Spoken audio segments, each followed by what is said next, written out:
Good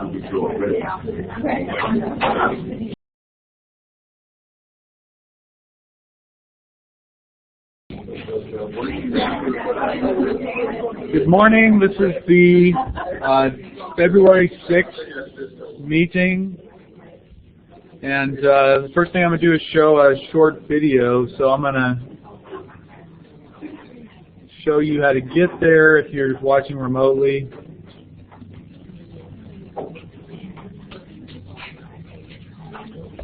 It's here. Oh, this is frozen. Minute physics. Why December has the longest day. So I'm going to pause the recording right now to play this video, but if you're at home, you can play it yourself. So.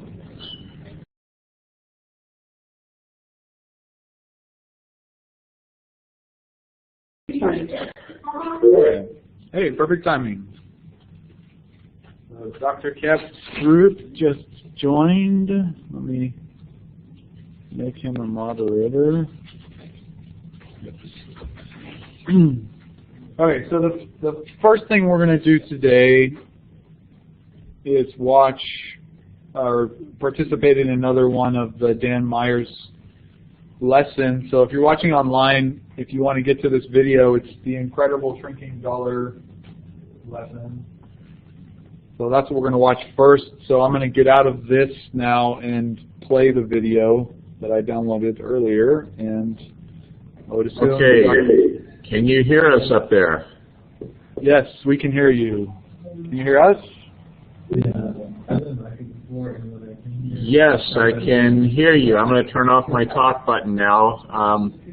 We have a party of 5 down here today, and so I'm going to turn off my talk. And when you start the video, I guess I'll ask you to just go ahead and actually, I'm not seeing application sharing. Oh, wait. Start sharing. Yeah, I'm going to turn off the recording and play the video. I just shared how to get to it if people are watching remotely. You said you had the video yourself. Because yeah. I've watched the videos in the past on the recordings and they don't show up at all, so it's like dead space. Okay. I'm not seeing anything shared from your desktop. Are you sharing anything right now? I did earlier. Here, I just shared it again. Okay, there. So we can see what you're doing now. Okay, so I'm going to turn off the talk, and I guess we're going to play Act 1 of The Incredible Shrinking Dollar. Okay. Well, I will bring that up, and we'll touch base in just a second. Thank you. Yep.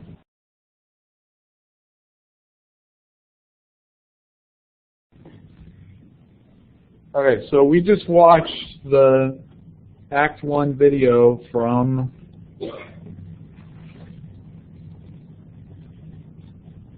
The Incredible Shrinking Dollar. So we're going to think about what questions we want answered now. So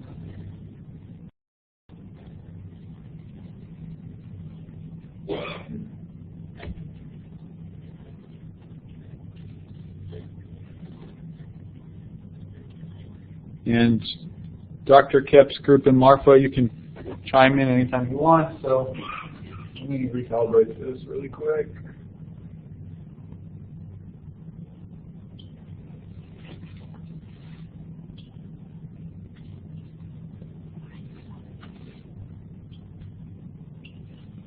All right. Any questions you want answered about that? Measure about the dollar before any cup. The size of the dollar before cup. Before first cup.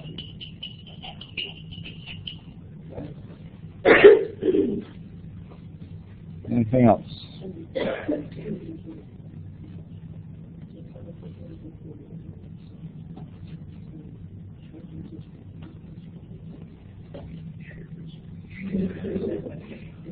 Yes.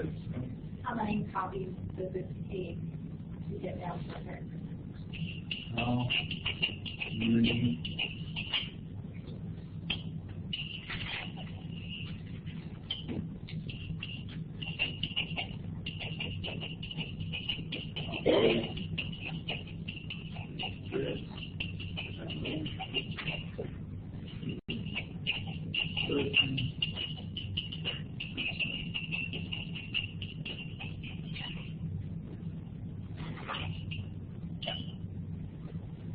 Any other questions?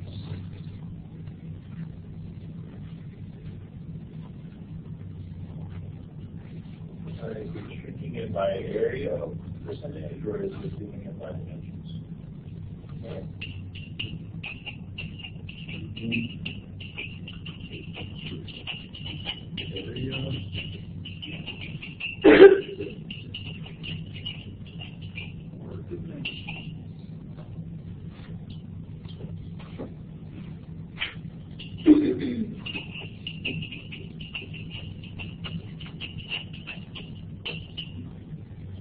So you're saying is the area 75% or is the side length 75%? Any other questions?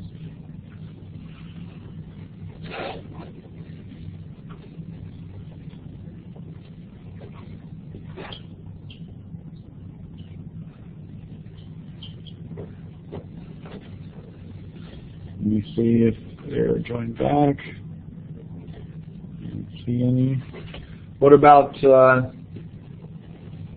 I'm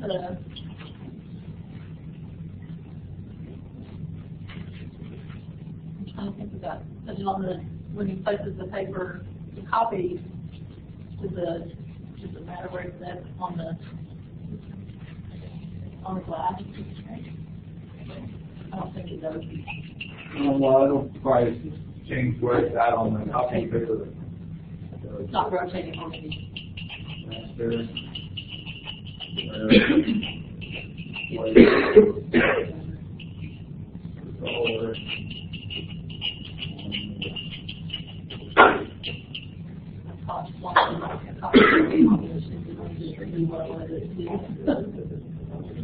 Right.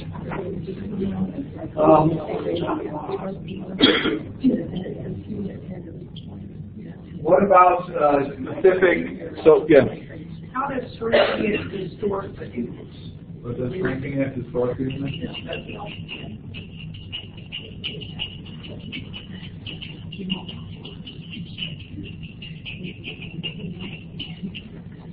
What about if we copied it? If you knew that we were going to copy it 9 times, what question could you ask? So after 9 copies, what is the percent of the image? Okay. So,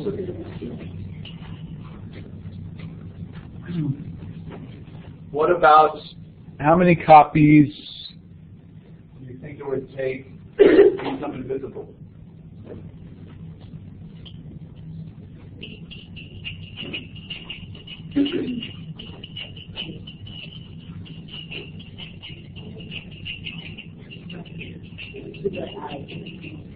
Through the eye.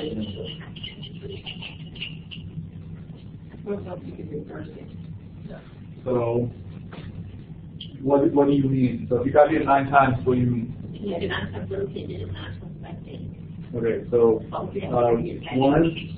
you copy 9 times,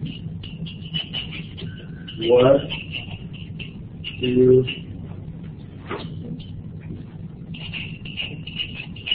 need to do to get back to original size, right?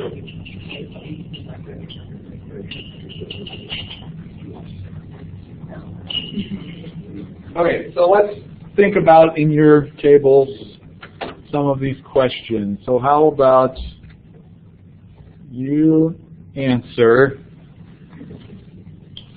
this question?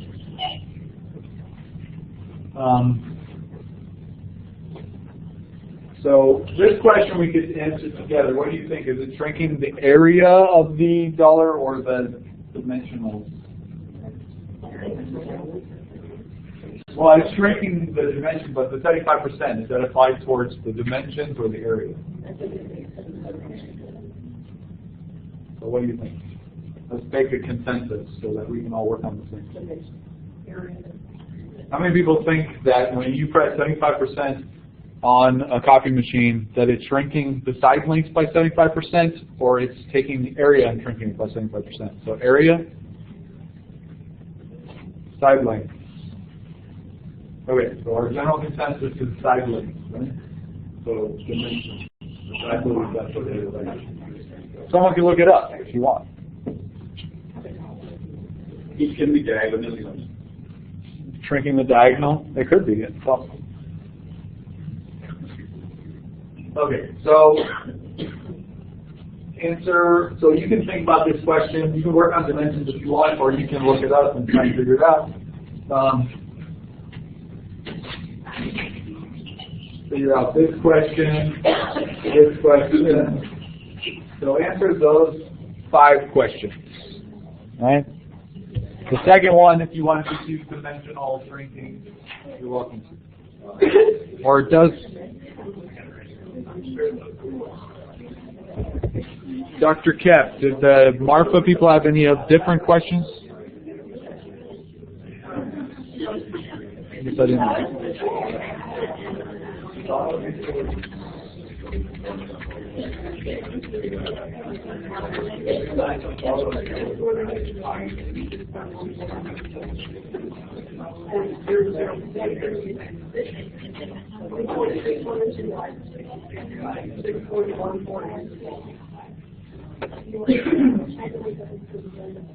So I'm going to pause the recording right now. So if you're watching digitally, okay. If you're watching this recording, there's going to be it's going to jump straight to where we answer these questions. So you need to pause your video and answer these questions yourself.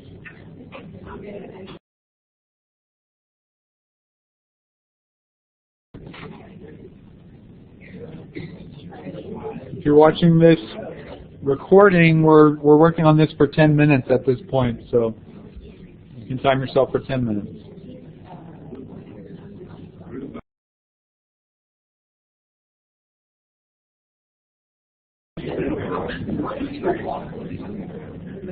Okay, so it's been 10 minutes.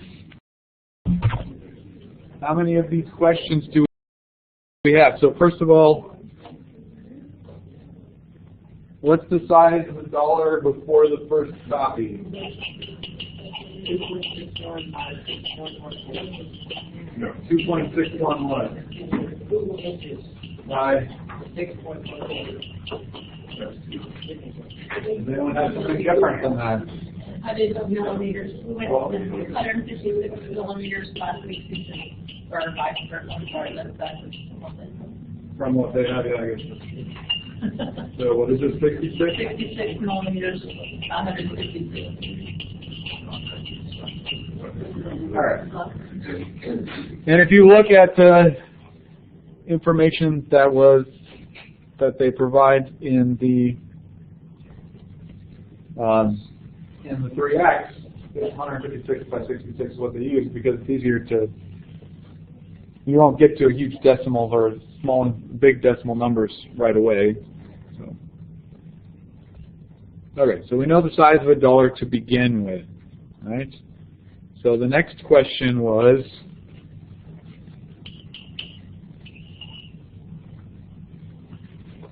what was the next question?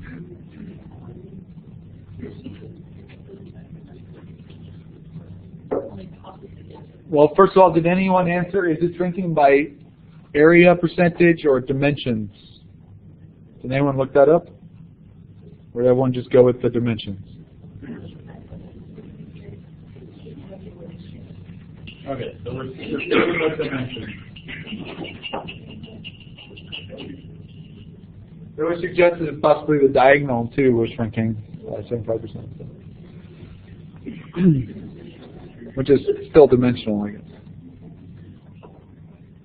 What about, the next question was, after 9 copies, what is the percent of the original? So let's take a bunch of answers if we have any.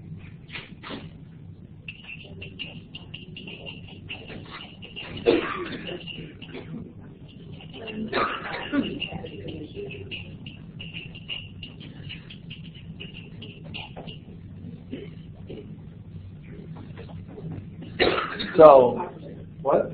1.75%? 7.5%. You don't get a different number. Or did Marfa get a different number?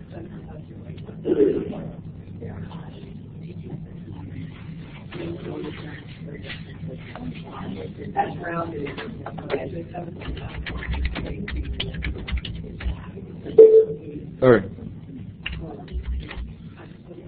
All right, so we got the same. So did anyone get a different number than that? 7.5%. How did you get that? You got 10%? You got 10%?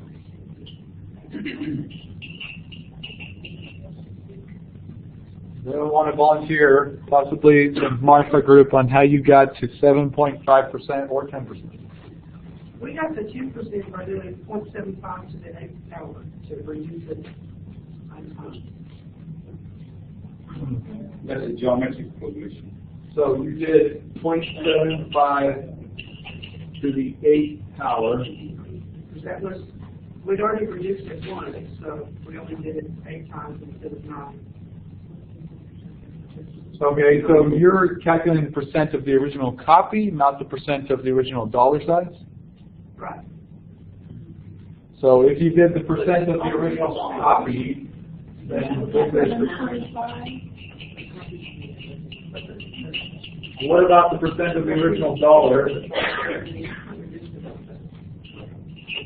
0.75 would have been what? So the 9, right? It's the percent of the dollar.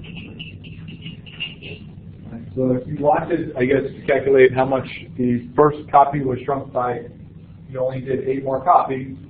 If you did 9 total copies, but if you want the percent of the original dollar size, it's 0.75. And so if you calculate that, apparently you get what? 0.75 to the 9th power is what? 0.0758. 0.0750.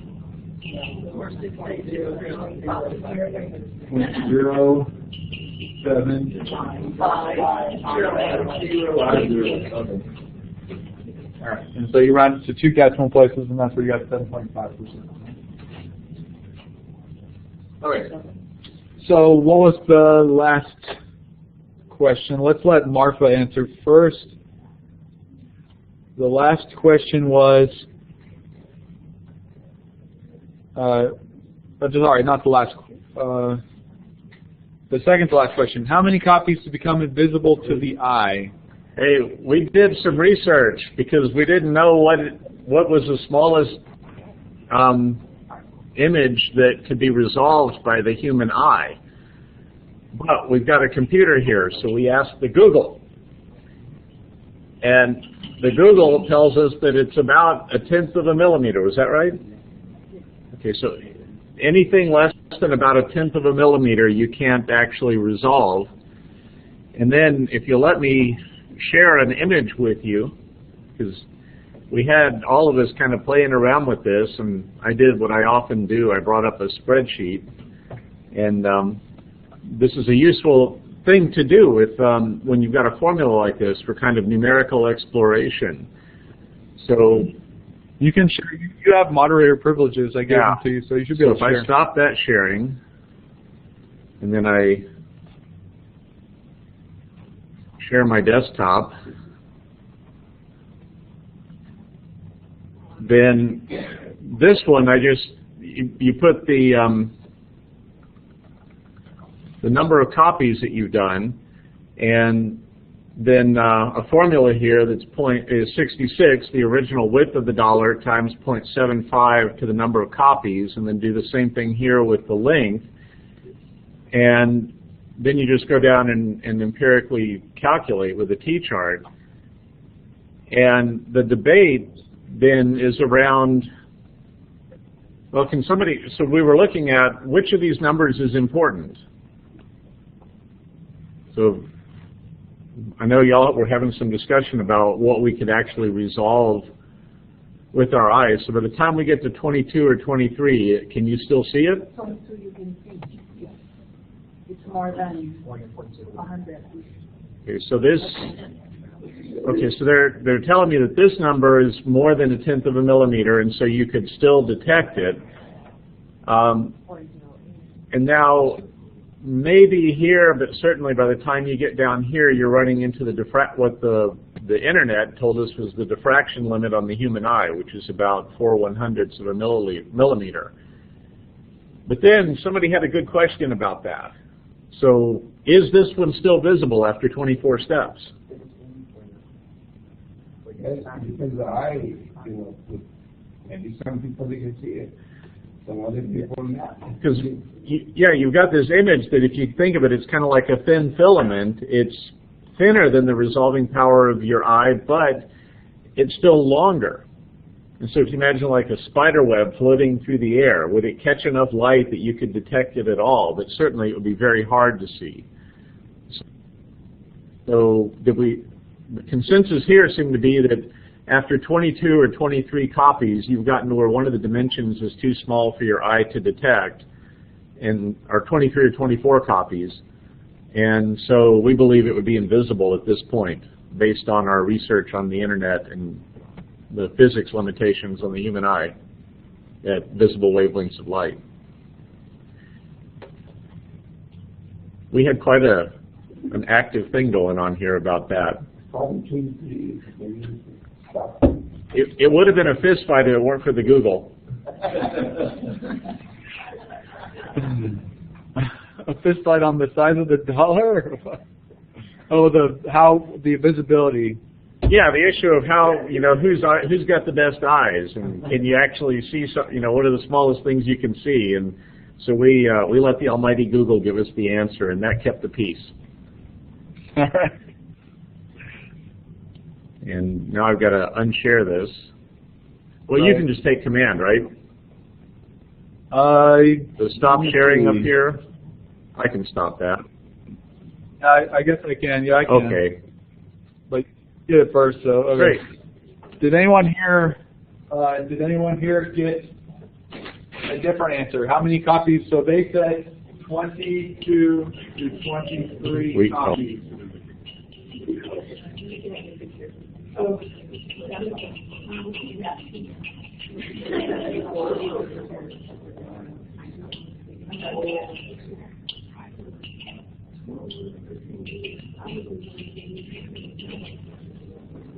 right. Did anyone here get something different besides 22 to 23 copies? Or a different discussion that you didn't Google? The diffraction of the eye. The argument is here because either you're looking at. So that's what he said their argument was going to be too, until they consulted Google. So did you get any consensus on? No. No. We agree to disagree. Just agree to disagree. Did anyone get a number? Did anyone get 22 to 23? Or a different number? We disagreed our eyes are too bad. So how many did you think it would? Probably not even 9 photos. Not even.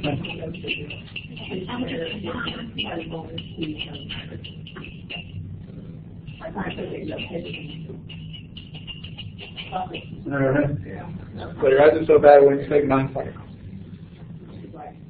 Okay.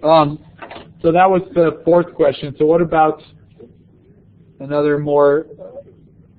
Sorry, I keep getting out of this. I don't know why I do that.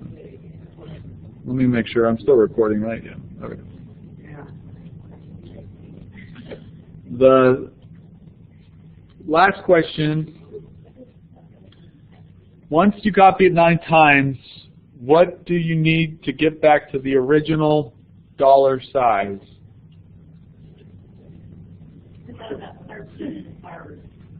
13 1/3 what? 13. 13.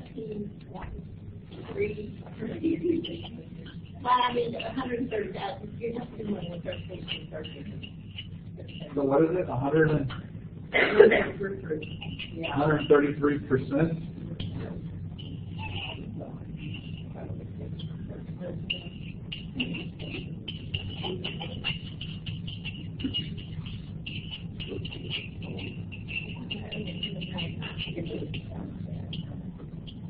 From the small copy after 9 times, you just have to copy it, increase the size by 133%?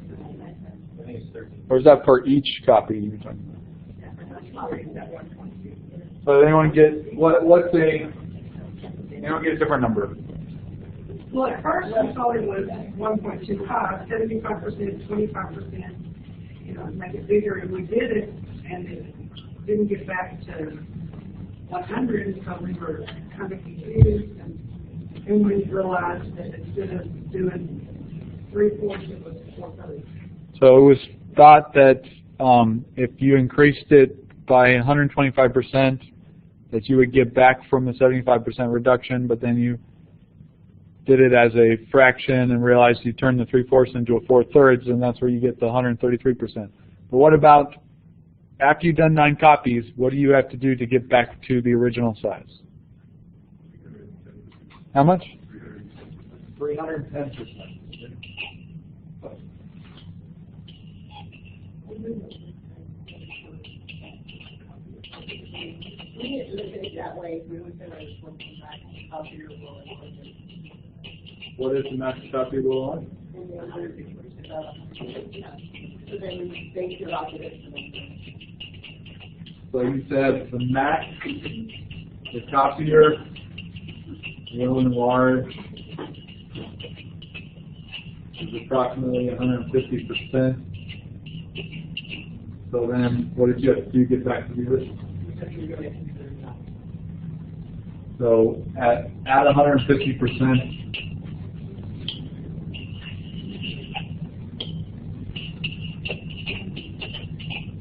do 6 to 7 copies. Okay. So if you enlarge it max enlargement, which if you're assuming that's 150%, you have to do somewhere between 6 and 7 copies to get back to the original size. Anyone else have a different answer?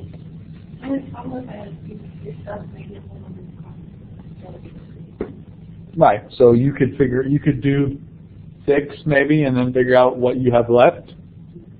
Did anyone do that?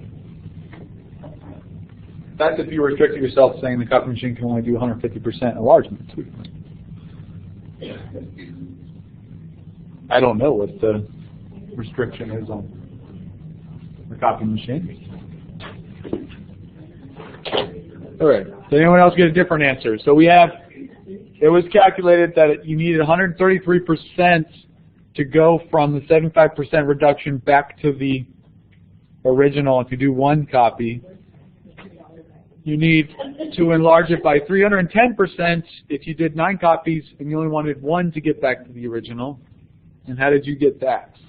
Well, it worked for 1, but it worked for both. It worked for 1 dimension.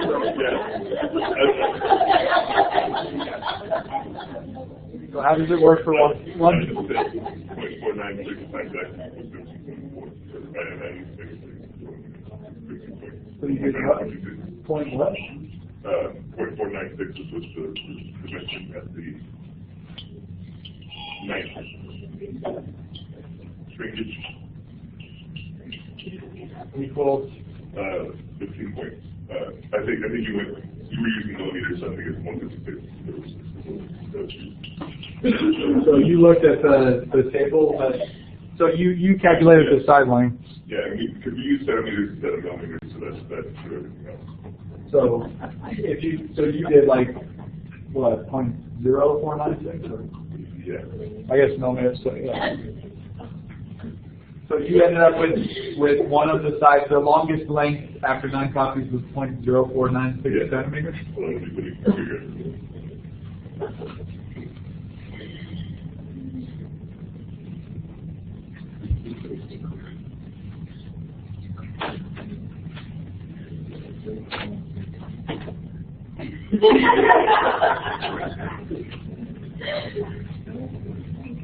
So do 4.7. So we have someone recalculating at this moment. Did anyone else get 310%? So we got 1,000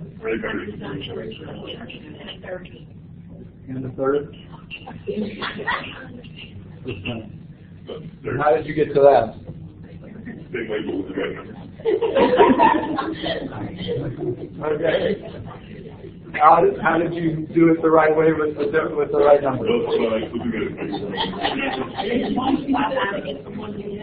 Which is? So if you multiply it by 13.33 and do what to that? Times the whatever it was, 4.885. Right. So this time, 20. Whatever that number was, 496. 65. And then you calculate. Different dimensions because you're using millimeters and we're using Well, you can change it. I know, but I mean, they're telling on one thing harder than one other. How did you get the 13? So you just solved it like putting an X here and then solve for X. Okay. What's another way that you could do that? How did you get the original 7.5%? So here's the response. We're thinking 133.183% down here. And 33.81. No, what it's saying is 1,300%. 1,331.83.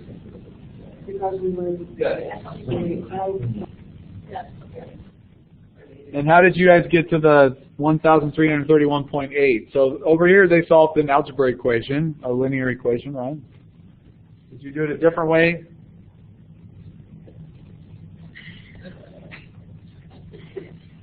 Over in the remote I'm going to turn location? this over. I've got to move the drawing pad over just a little bit, and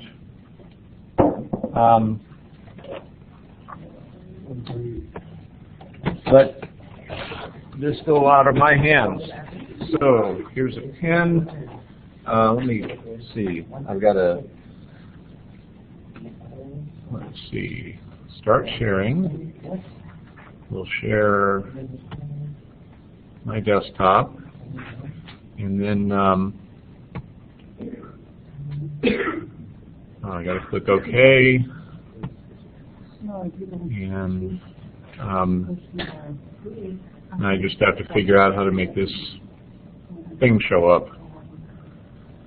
Goodness. Okay. I don't use this software very often, so you'll have to bear with me on this for just a second.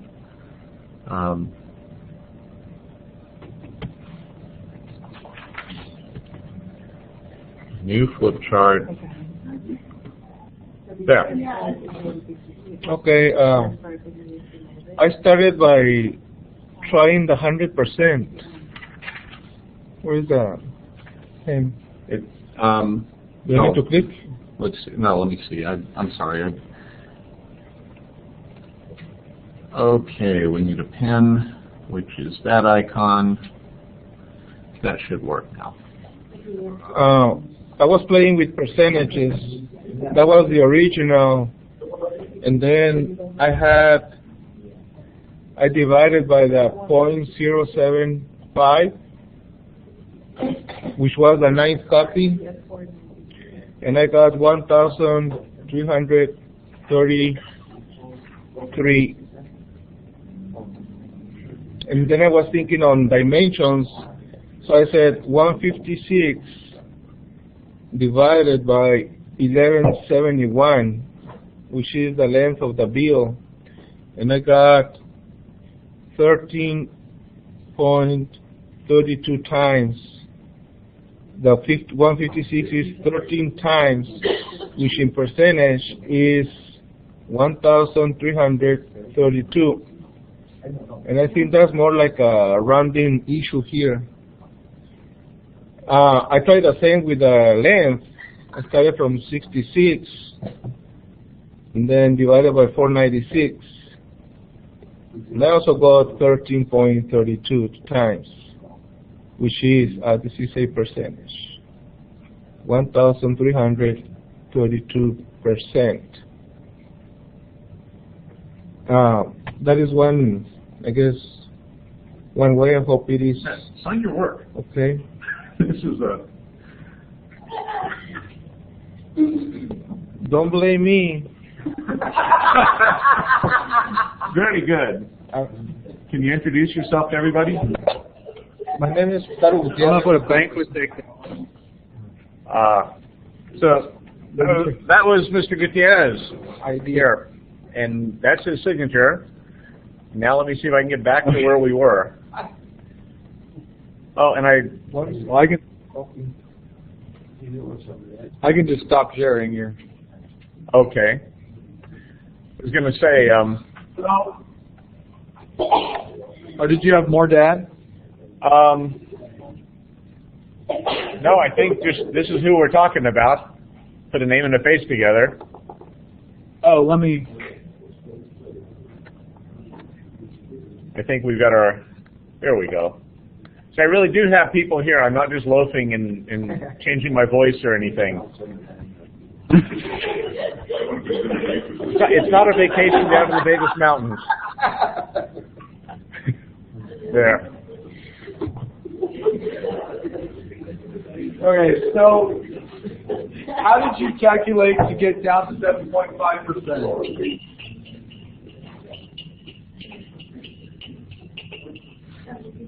What did you do? Appropriate, geometry appropriate. Yeah, so you did, you figured out one copy and you did it 9 times, right?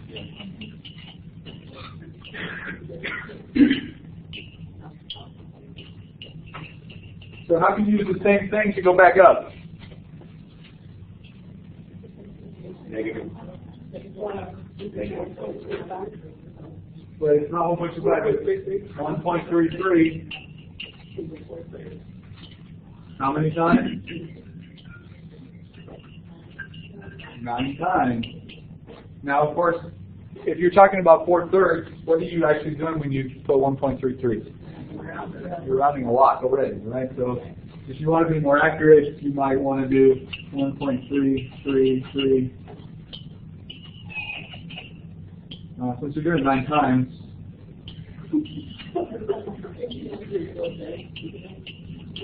I don't know, do a few of them. What do you get when you plug that in your calculator? Or you do 4/3. Well, even if you do 4/3, you can round it to what? I did 4/30. And what did you do? 13.31829.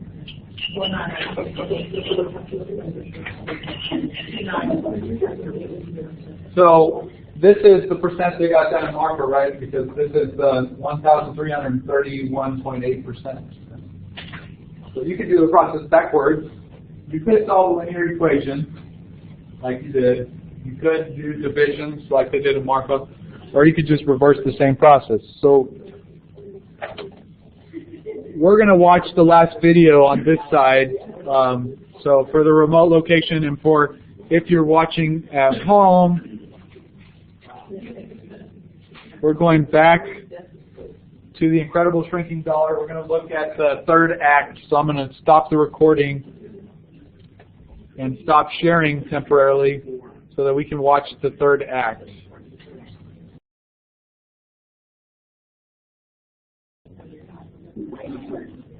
Okay, we finished the video.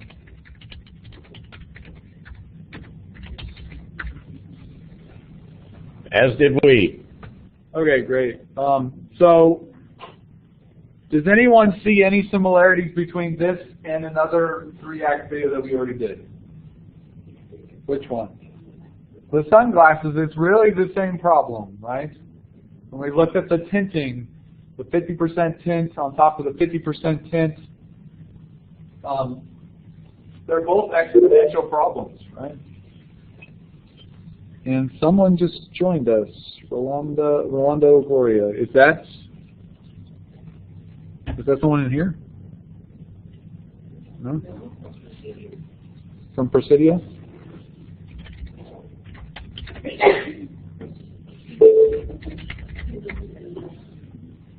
Great.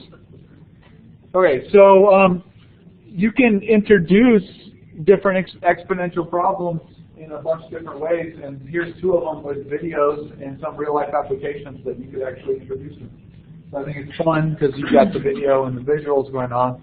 I like the sunglasses one. This was a different one that's really introducing the idea.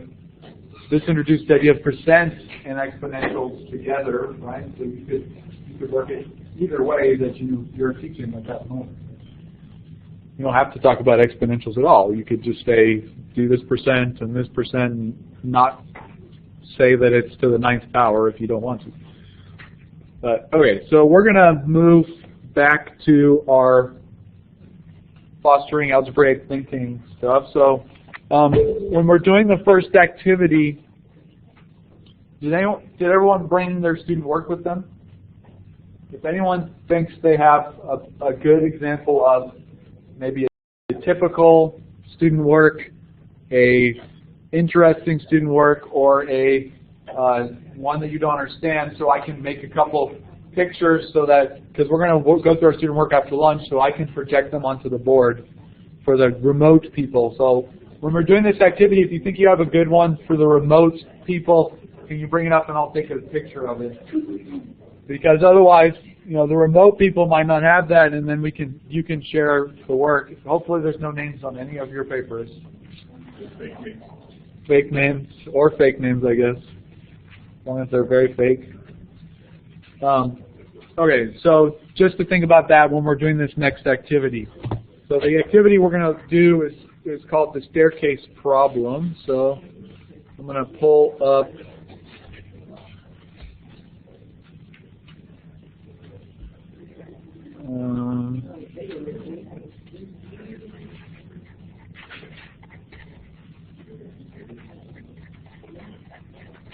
so I'm going to pass this out too, but I want to pull it up.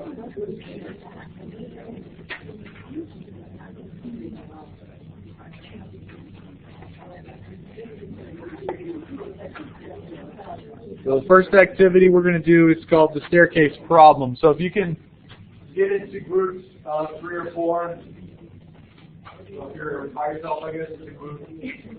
There's a table right here with one person at it. I'm going to pass these out. So in your groups, I want you to work on this problem.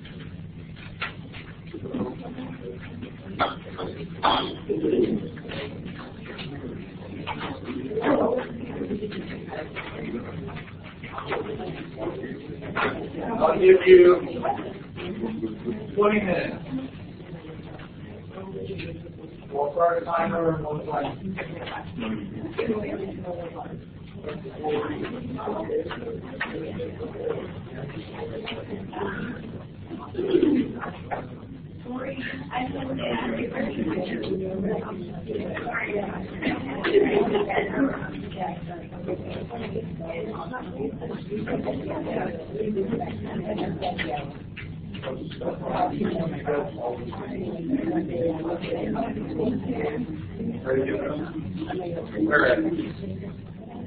So I'm going to start a timer in a minute for 20 minutes, but for the remote people, I'm going to scroll through this activity so you can see it. If you need to pause at any given time, then just pause.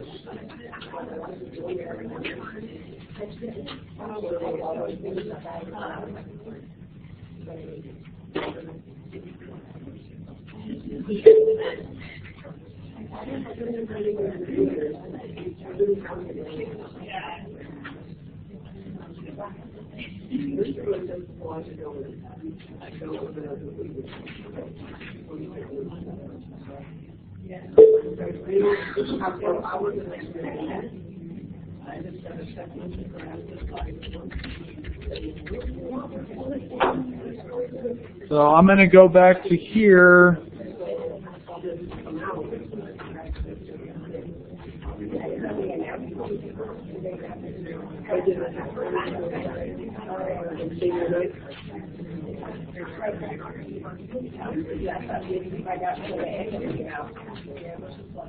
So I'm going to start a timer.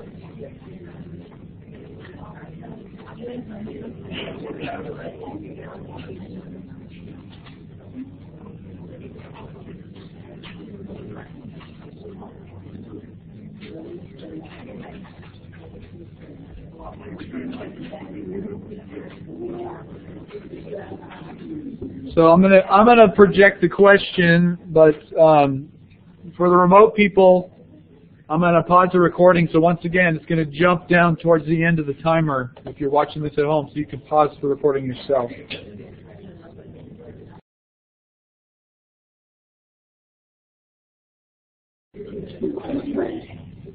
Actually, if you're watching remotely, there's 4 pages. So I'm gonna start back at the top. There's this page.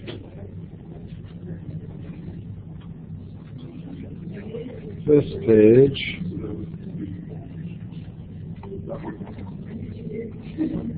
This extension.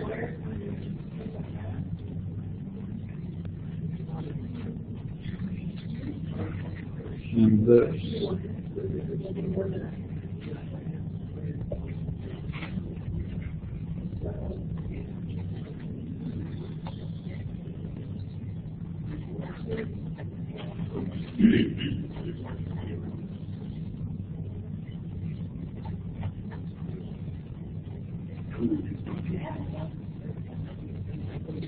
I'm going to pause the recording again.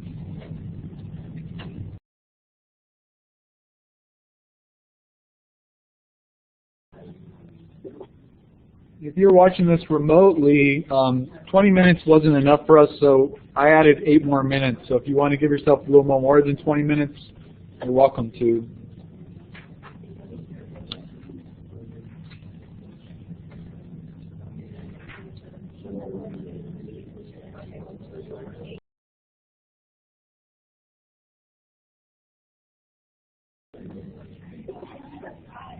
All right, so we're going to come back and discuss our answers. So once again, if you're watching online, the activity is this one, the staircase problem. There are 10 questions asked, so I'm going to go through them one at a time. Some of them will take longer than others, but so we have the staircase.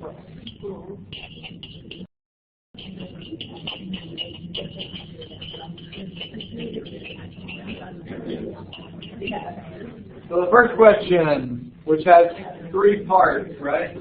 There are 4 square tabletops made out of square blocks. How many blocks are in the 5th tabletop?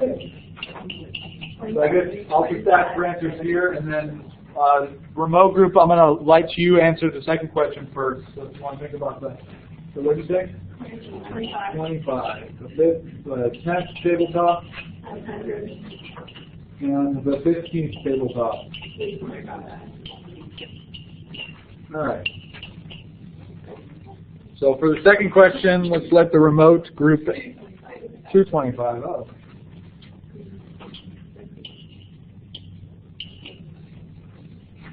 Let's let the remote group answer that first. How could you determine the number of blocks in the 40th square tabletop without doing all 40 square tabletops?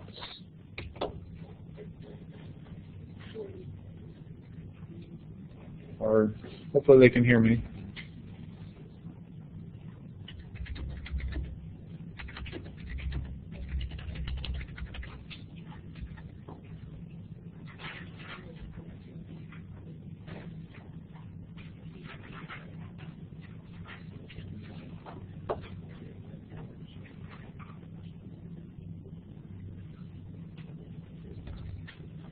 You might not have come back yet. Let's see.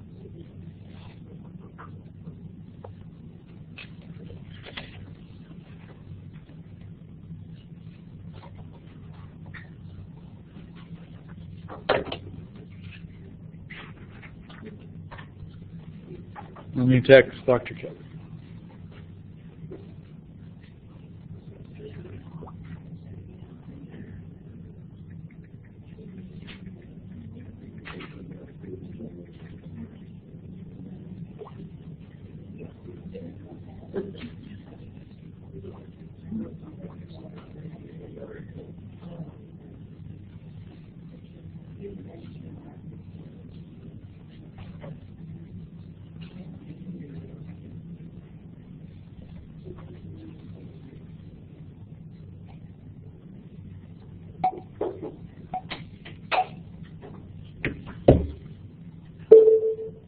Okay, great. So they're back. So we were asking you guys the second question: how could you determine the number of blocks in the 40th square tabletop without drawing all 40 square tabletops?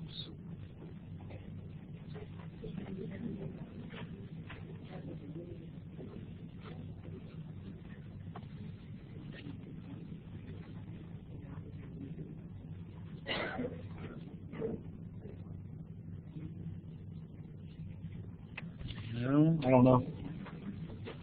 Maybe their side's not working as fast. So let's ask Artery. So what is the answer to question 2? How can you know? 40 squared. 40 squared. So without calculating any of the tabletops or drawing them, you can know the 41 has 1,600 blocks because you squared. Which tabletop contains 74,529 blocks? How do you know? 170. That's the square root, right? So if you square to get to the number of blocks, you can square root to get back to the dimensions of the table, right? And so you write a rule determining the number of blocks in any square tabletop. X squared, right? So X is what?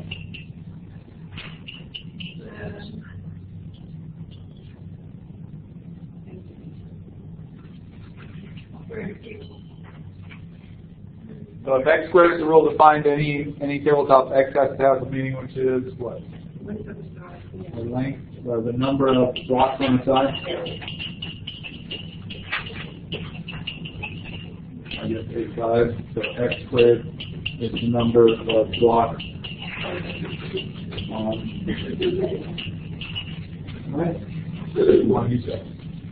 Okay, so that's the blocks, but then the next was the staircase problem, right? So that was kind of the introduction. The problem's called the staircase problem, not the tabletop problem. So let's let the remote location, maybe their sound and stuff is working better, answer question 5. So Dr. Kep, your group, question 5. These are 6 staircases made out of square blocks. How many blocks are in the 10th and 15th staircase?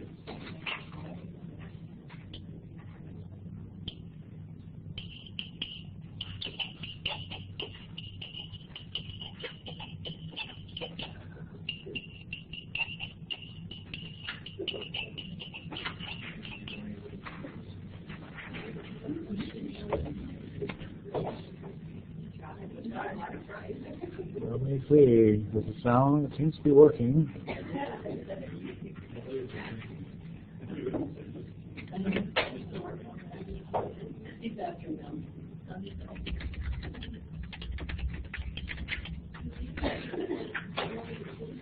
I don't know if they can hear me, so he responded to the instant message board, so maybe he can't hear me, but he can read them.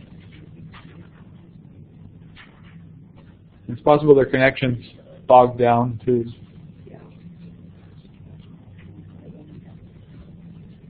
Yeah, they're working on the last one. It's not many we can see. Well, I asked. They're discussing that last one. Trying to figure Yes, we are just having an active discussion here. Okay, that's fine. You guys can keep discussing. We'll discuss on our ends, and if you want to chime in at any time, then you're welcome to stop me. Oh, okay. Okay. So question 5. There are 6 staircases made out of square blocks. How many blocks are in the 10th and 15th staircase? We're trying to defer to the remote group so you guys can have a first chance on a couple of these at least.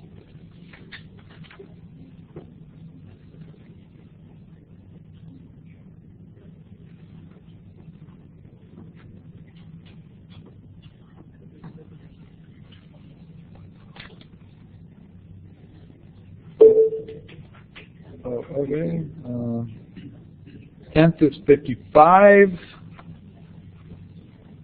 15th, so Margaret, you want to answer?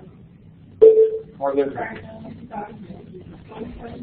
120. There you go. 120. So what patterns did you notice that could help you find the number of blocks in the 40th staircase?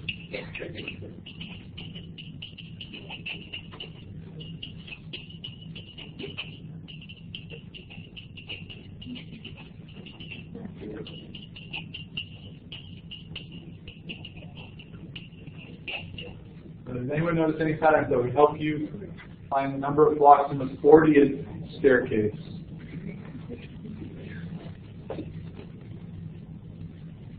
Are you guys still working on the last one?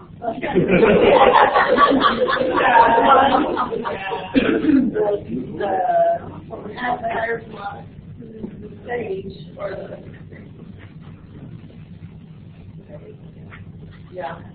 I know from testing they call that the stage. So which is the stage? the stage, the number, each stage. Oh, okay. So each stage. Each stage through this process on the first question.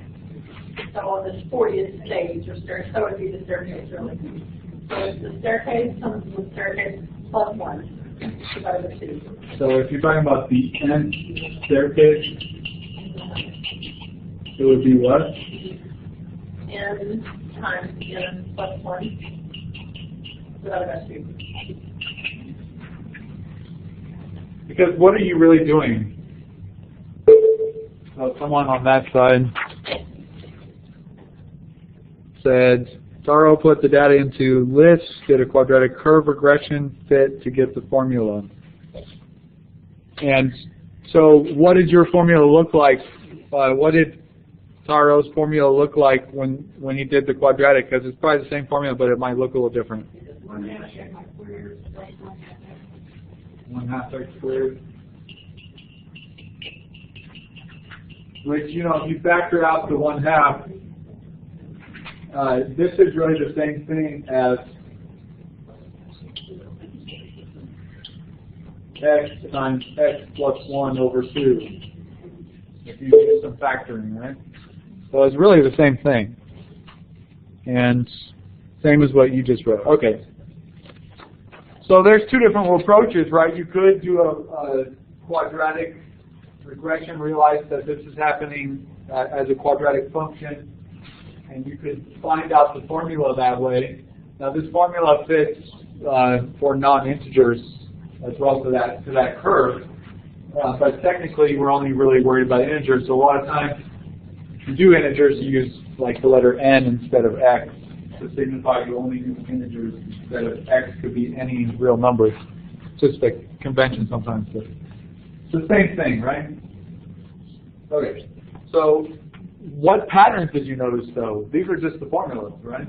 This is probably the answer to number 7, right? Not to number 6. Well, I kind of got confused because I wanted it to have a minus because the piece that was missing was the piece from the board. And so I wanted to minus out that piece from something. Oh, so you were thinking about the missing piece from the tabletop. Okay. So you were looking at... I'm thinking my formula should be have a minus someplace. So did you ever figure out how to do it with the minus? No. So you were looking at the staircase on the tabletop and thinking that you had to minus out a piece, right? Yeah. And the piece that you minus out was the piece from the board. Okay. So if you're going to think about doing something, a formula in terms of the piece before it, that's called a regression formula, right? So you're defining the terms by the previous terms, then it's called regression, right? So if you say X is the number of blocks, or I guess let's say X sub n is the number of blocks in the nth staircase. What you noticed was that X sub n was then how many are in the nth tabletop? N squared, right? Minus the previous staircase. So you could write a regression formula if you want. That's kind of throwing a lot of complications into this. Sorry, I keep saying regression. It's recursion, yeah. Dr. Kep corrected my misuse of the language. Yeah, it's a recursion formula, not regression. Someone said regression and my brain stuck on that. So yeah, it's a recursion formula. I initially thought, okay, what do I do? Because that's what I teach it. What do you do to this one to get to this one? What have you changed? So when I look at the picture, I said, okay, to stage 1, to the first staircase, I added 2. And then I added 3 stuff. But I added, just taking the first one and then added 2 to that one. And then I just kept looking again and again until you find a pattern. So what that's how I do it mentally. So what are you adding each time? So on stage 3, if I start with stage 2, then I add 3. So I'm adding the number of the stage each time.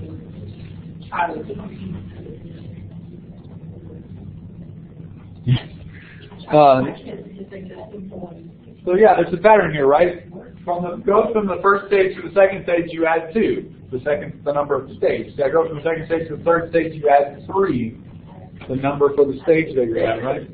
So every time you're adding the stage number to the previous result. So you could do another recursion that way if you wanted, right? You could say X sub n is n plus X sub n minus 1. That'll be a different recursion formula. Right? You take the previous number and add the stage that you're at to it, right? So that's a different pattern, right? That's a different recursion. What are you really, so here you're taking 1, here you're taking 1 plus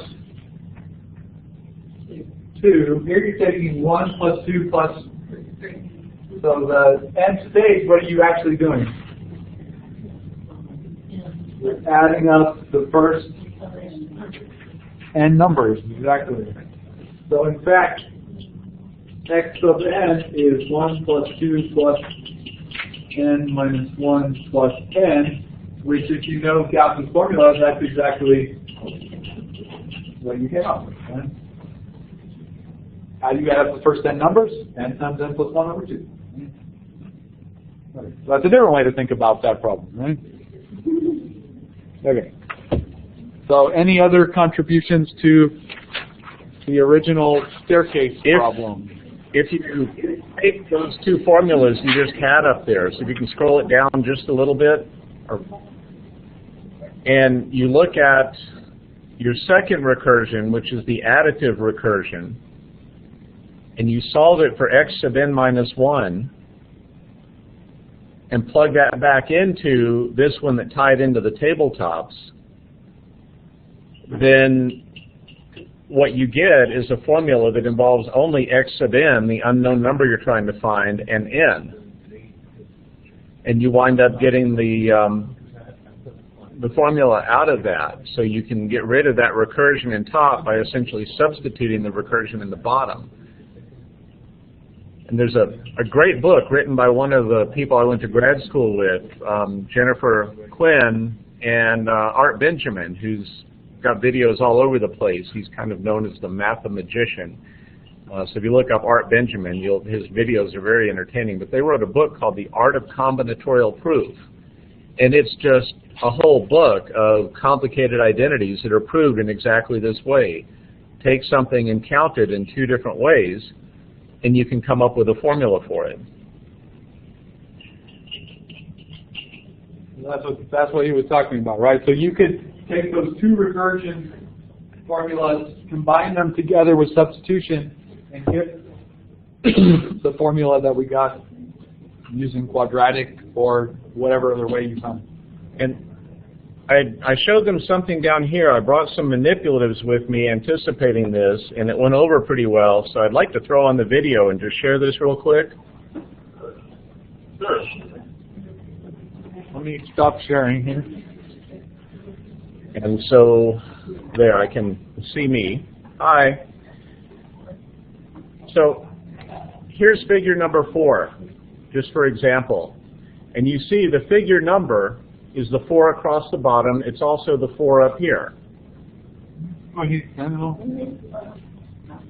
So is that visible up there? Yes. Oh. Is it, every time I talk, is it doing something bad up there?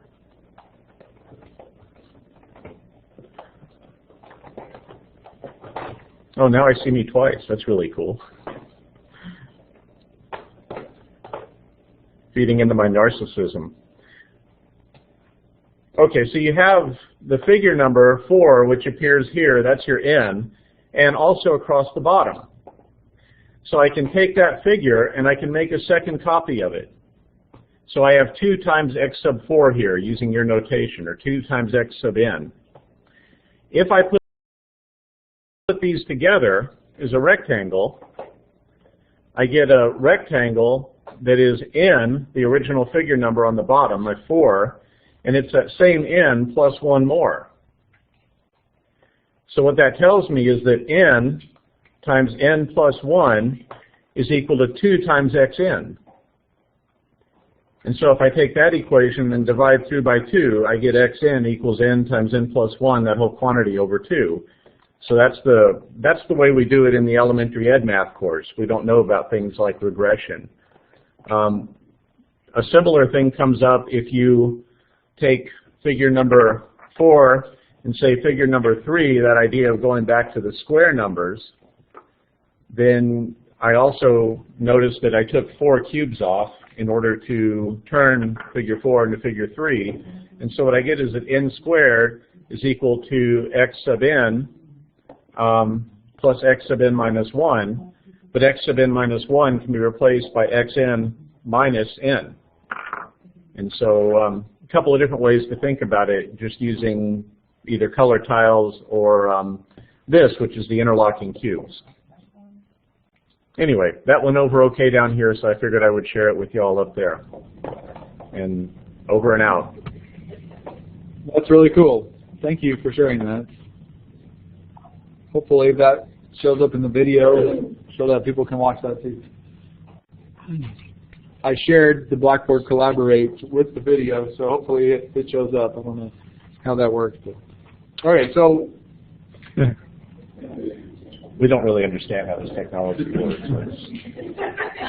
And the reason why we kept losing you is because I have it set to show the person who's talking. So whenever we said, yes, we can see you, it thought that we were talking in front of you. So I had to turn off the microphone.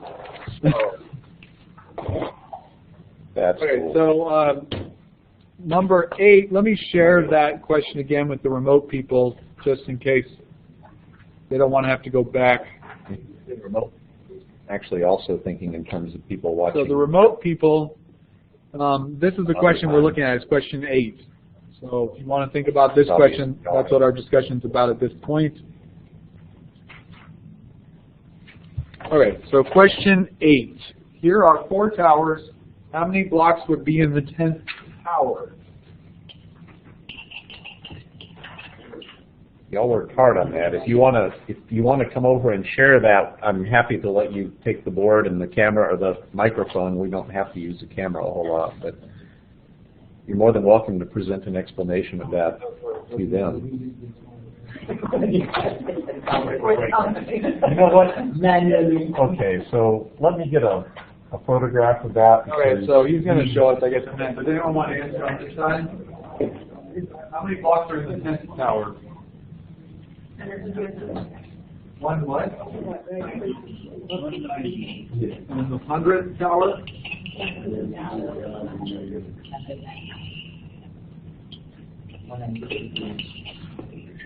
It should be 192 in the 10th tower? Yes.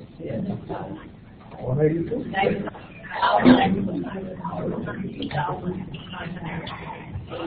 And 180. And what?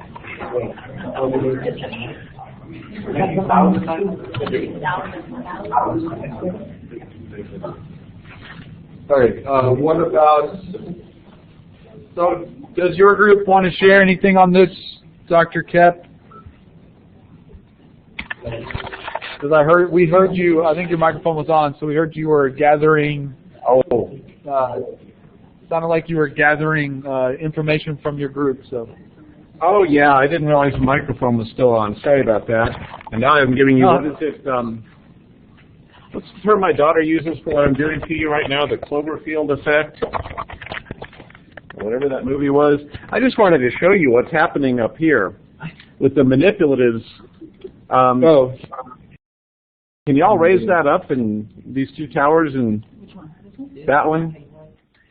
The three-dimensional problem was a little bit harder, and so just spontaneously with the manipulatives in front of them, I had high school teachers who actually reached out and grabbed the manipulatives and started trying to build the towers to understand how the pattern worked. And so we have all these Mayan pyramid-looking things, and then they moved on to the two-color towers also. And anyway, just wanted to share those pictures. Okay. And I think now I'm going to quit Cloverfielding All right. you. Thank you for sharing those with us. Does anyone in here, what happens to the rule from the staircase when you calculate the blocks in the tower? How does the rule change?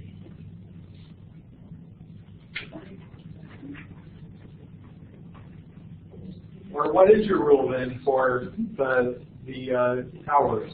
Let's say if I have the nth tower, or x, you did x, okay, so the x tower.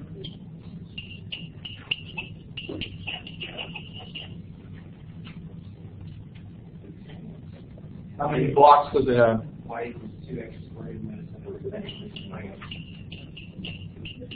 So You got 2x squared minus x.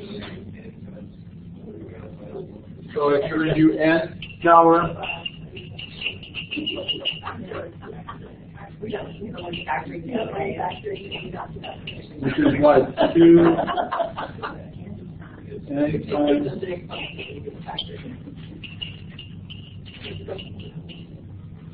Okay. So if we think back to the staircase, right?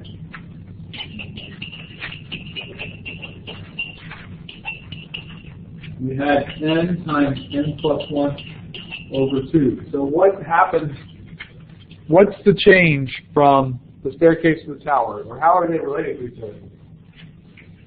Can you find the staircase and the tower? Yes. Okay, so what do you find? The previous staircase. How many times? 4 times. That, or can you find this staircase? You include the center and then 3 of the previous, right? Or you could have 4 of the previous and the center tower, which is the height, the number of the things you are. So we could do this again, right? So let's say y sub n is the number of blocks in the nth tower. Remember that x sub n is the number of blocks in the nth staircase. So there's 2 different ways to write that, right? You could say y sub n. The first one that was suggested is you have 4 copies of the previous staircase plus n, right?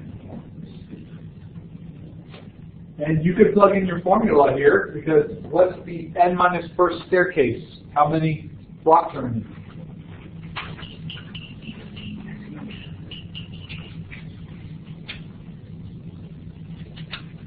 How many are in the end of the staircase?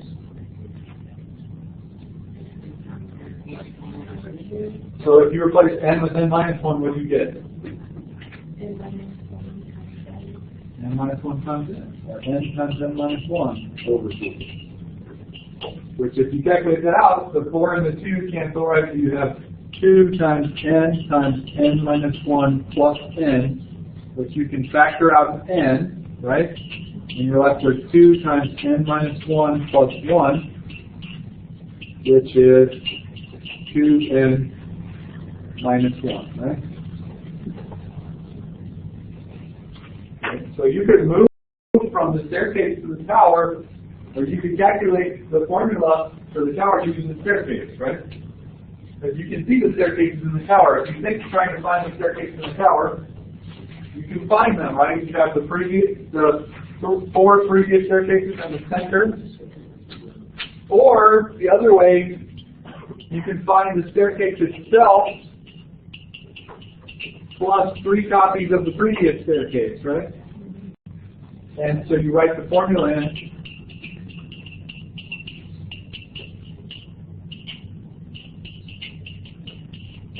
And if you combine it, you get the same. If you do some algebra, you'll get the same. Did anyone find the formula in a different way than that? Rather than trying to go back to the staircase, did you find it correctly? How did you do it? So you made a table, and then you found a pattern? Or? So what was going on? So the first one has 1, the second one has 6, the third one has, the fourth one has. So what pattern did you notice? Yeah, doing this way will take, because you already did a lot of work on the staircase to get a pattern. To apply that pattern, it makes it go faster. If you start over with no pattern, then it becomes a little more challenging. But I probably did use that one, as I was in the thought process. in the thought. When we looked for the stage, we noticed like we always had the stage plus the stage times some number. So you have the previous stage, Not a teacher. the stage you're on, plus what? So like you have, like you can express it as, I don't know if that's how I so like, you can do like, So how would you express the 6 on the second stage in the way you're thinking?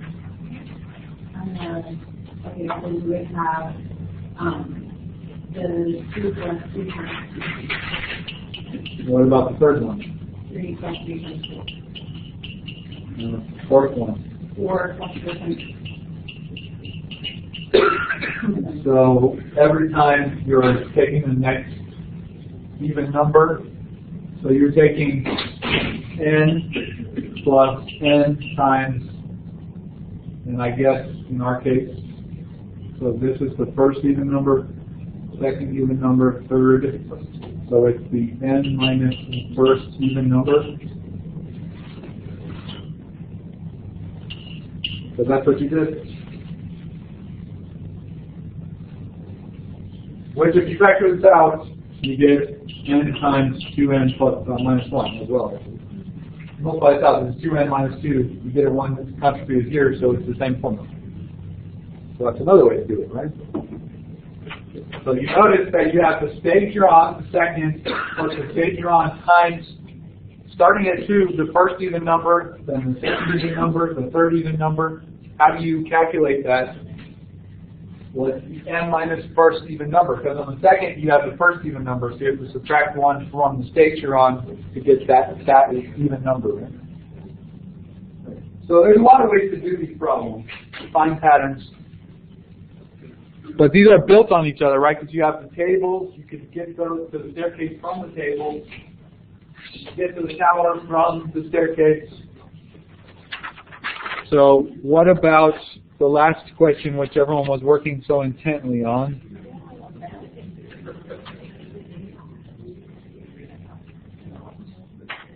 Any contribution? So if you're watching remotely, now we're going to look at the last question, which is the fancy stairs.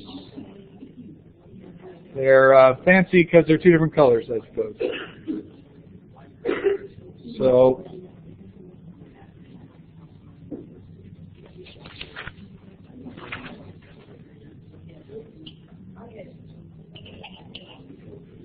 question 9 was, what if the staircase is made up of black and white blocks like the ones shown above?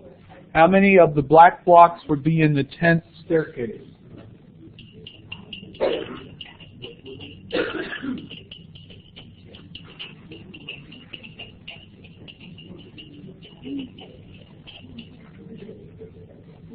So anyone get an answer on that? What is it? 30. Does anyone get a different number of black blocks in the 10th staircase?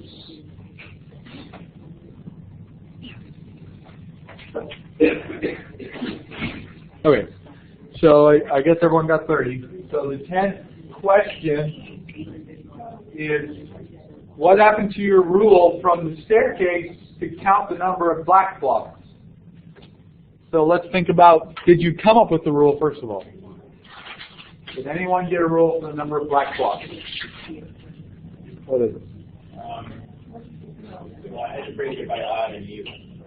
Right, I had okay. to figure out. If even is n divided by 2 times 1 plus n divided by 2. If n is even, it's what?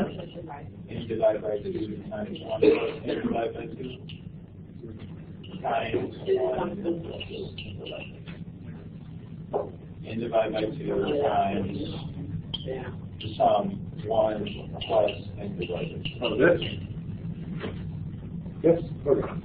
So if n is even, the formula that was obtained was n over 2 times 1 plus n over 2.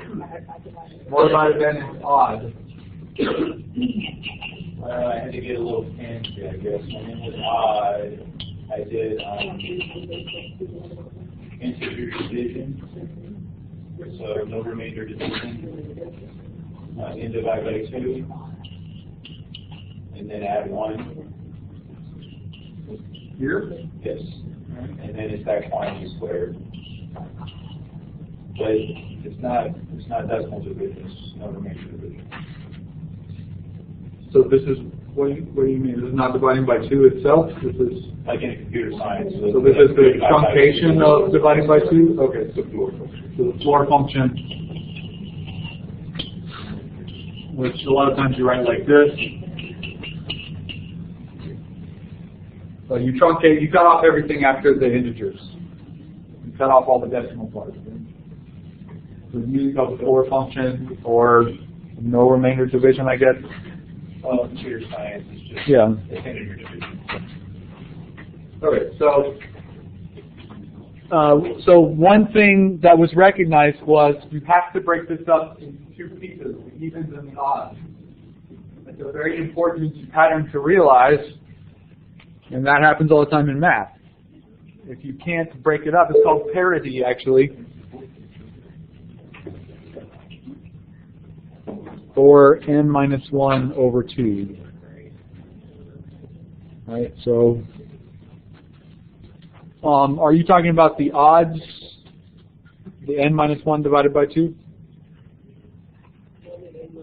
Because that's the same thing.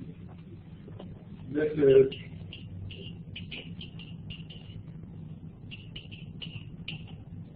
because if you think about an odd number, if you take, say, 5 minus 1 is 4 divided by 2 is going to give you 2. If you take 5 divided by 2 is 2.5. So because you have the whole number you're dividing by 2, you're only going to cut off the 0.5 basically. So you can cut it off like this. Now if you didn't have integers you were talking about and dividing by 2, you have this floor function that truncates everything off. So you could write it this way. And I suppose you could put them together. So here we could put this together if you wanted n divided by 2, n plus 2 divided by 2, right? Which is the same as n times n plus 2 divided by 4. Right? Over here, you would get n minus 1 over 2 plus 2 over 2 is n plus 1 over 2 squared, right? So This looks like that. yeah, so that's the same formula. Okay. So can anyone think about what happens? So first of all, it's very important to break it up in even and odd, or you can't get a formula right. And that's called parity in mathematics. Sometimes you have to break things up into pieces. Parity would be cutting into 2 pieces and working on each piece separately. You can get the solution, but if you try and come up with one formula, you're not going to get anywhere. Right? So maybe if you were attacking this as one formula, you ran into a lot of walls, right? So if we think about these pictures,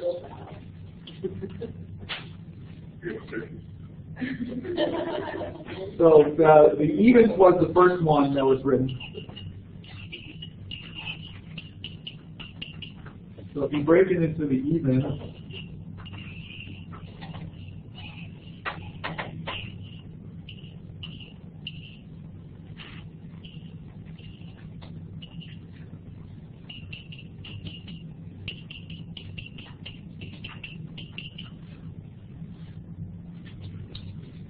what do you notice going from the first even?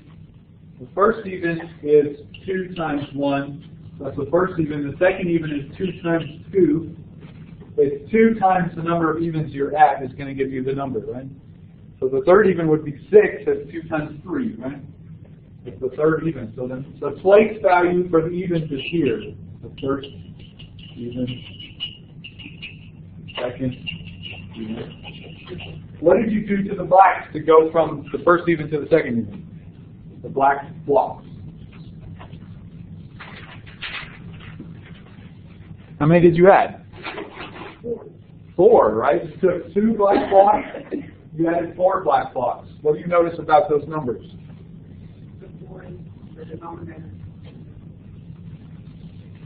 So you can think, yeah, the 4, the number you're adding is the even number that you're at, right?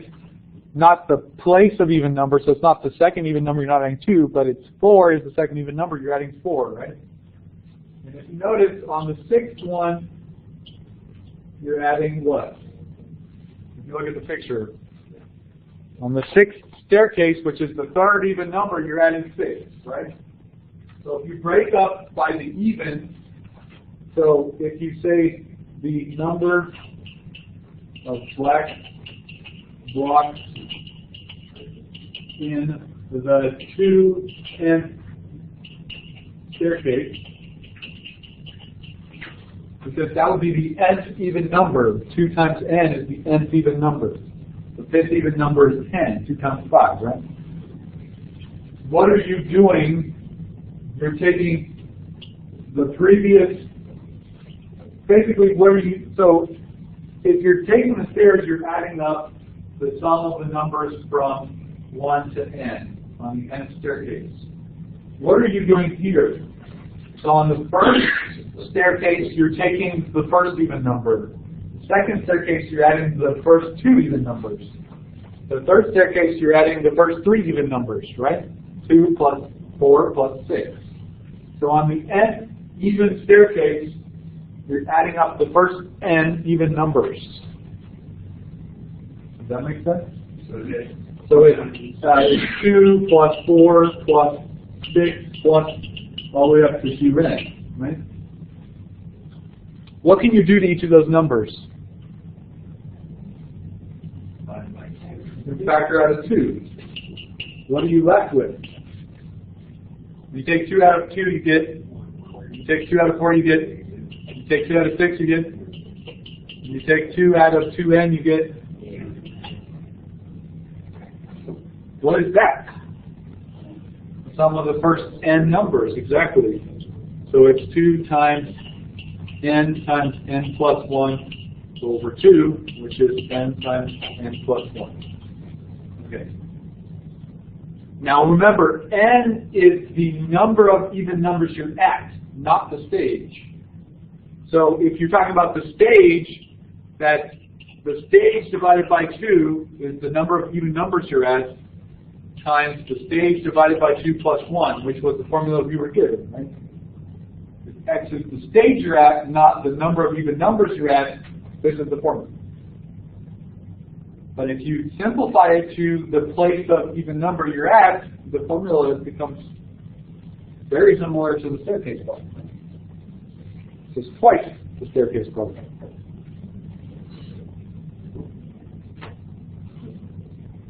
Because you have, basically, you're adding 2 staircases. If you think about it, if you look at your pictures,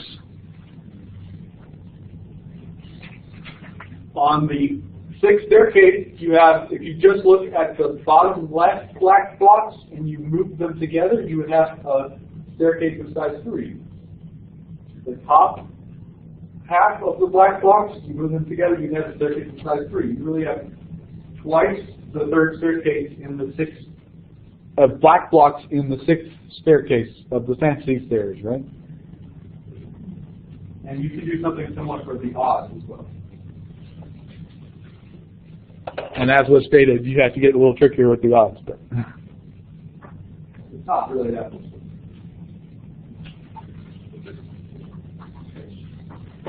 So, anyone want to contribute anything else about the fancy stairs?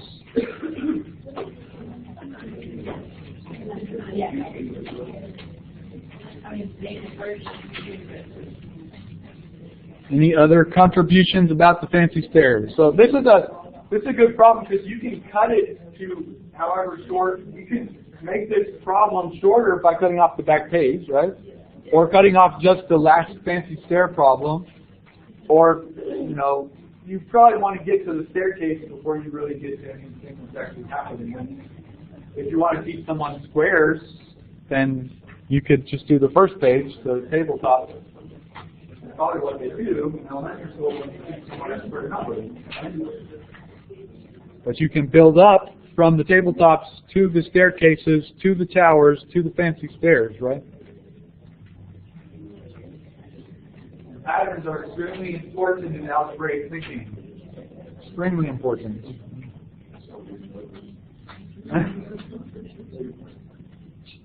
Okay, so I guess before lunch, all I want to do is share.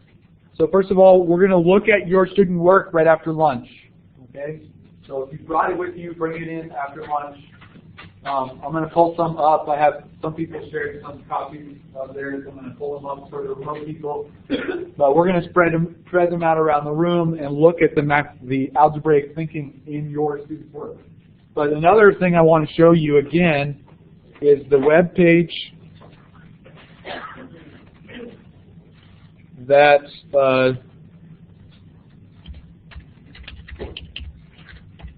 that Jared Despain created for our group.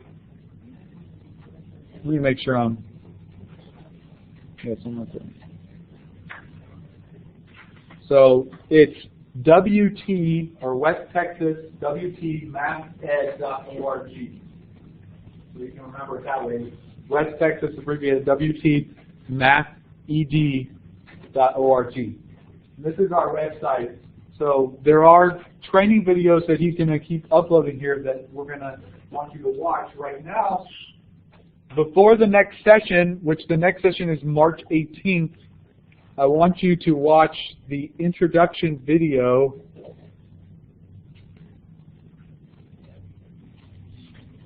the welcome video.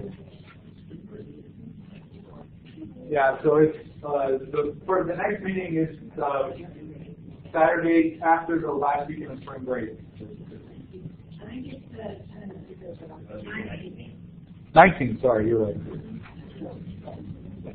I sent out an email with the numbers. So the homework is to watch this welcome to the West Texas Regional Math Collaborative. That's what we're called. Okay, it's only 5 minutes long. And to watch the Getting Started with the Inspire Calculator information. If you have an Inspire calculator, I guess you're going to get technology from this brand. It just depends on how long it takes your district to purchase them and get them so we can hand them out. You're going to get an iPad, and you're going to get a calculator, hopefully before summer. At worst, you'll get it in summer session. And so watch this first Inspire video and the welcome video. And also, the videos to make up the sessions are going to appear here. Right now, the November one's up. I sent an email out with the link to the December ones because they're not up there yet. You can go directly to my YouTube channel and watch them. That's one thing on my YouTube channel. Okay, so you can watch those there, but they should appear here pretty soon as well. And then this video will appear on here as well, too, so you can make up. Does anyone have spring break on the 19th of March? Or is everyone's spring break the week before that? Yeah, I think this is the week earlier. I think everyone here is the week. But, okay. And so your homework is also to read up through chapter 3 of the Fostering Algebraic Thinking book. So we're going to meet on March 19th is our next meeting. By then, please watch the Welcome to the West Texas Regional Math Collaborative video. It's 5 minutes. And the, I guess, this one, the intro, Getting Started with Inspire Calculator intro video. So if you don't know anything about Inspire, he's going to show different things about them and stuff, I guess.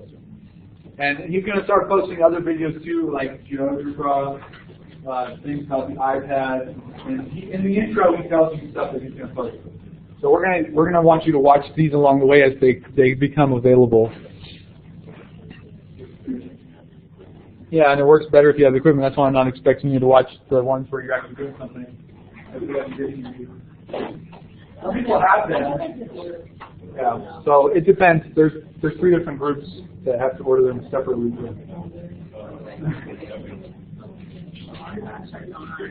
So I guess some of them have already been ordered. I know that they're all in the process of being ordered.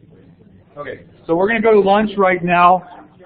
And come back by 1 p.m. right into this room, and we will start our afternoon session.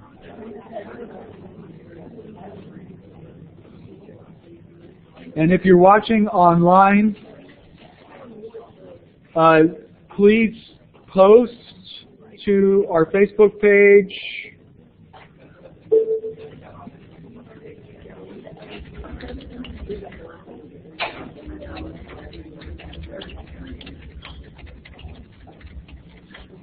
Your thoughts on the first 2 activities that we did today. If you can't post it on the Facebook page, then send me an email with the information so that I can verify you took the session, because a lot of people, I believe, have made up sessions, but I only have information that you actually took them from a few people. So if you can't figure out to upload it on the Facebook page, which we want you to put stuff on there, email me your thoughts about the videos as you watch them so I can have some kind of verification that you actually watch the videos, which will be your attendance. So, and if you're watching remotely, go to the afternoon session now.